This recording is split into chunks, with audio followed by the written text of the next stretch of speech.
కోట్ల రూపాయలు మెత్తి కట్టుకుంటూనే మా రైతుల పట్ల ప్రేమ ఉన్న మేము 150 రోజులు తిరిగే లోపలనే 7,500 కోట్ల రూపాయలు ప్రతి చివరి రైతు వరకు రైతు భరోసా పథకాన్ని అమలు చేస్తున్నాం.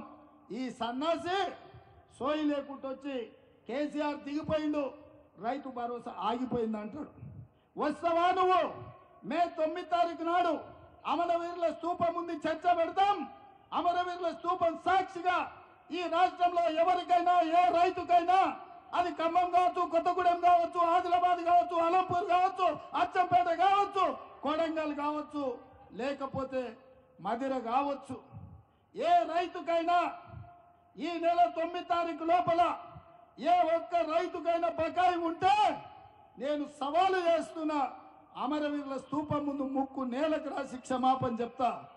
ఒకవేళ అందరు రైతులకు రైతు భరోసా పథకంలో నిధులు వస్తే నీ ముక్కు నేలకు రాసి క్షమాపణ చెప్తావు ఆ చంద్రశేఖరరావు అని నేను అడుగుతున్నా.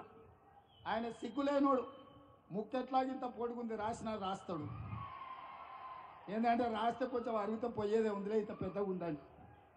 అట్లాంటోడు ఈరోజు ఈ రాష్ట్రంలో మనకు ప్రధాన ప్రతిపక్ష నాయకుడు ఉన్నాడు. అది మన దురదృష్టం.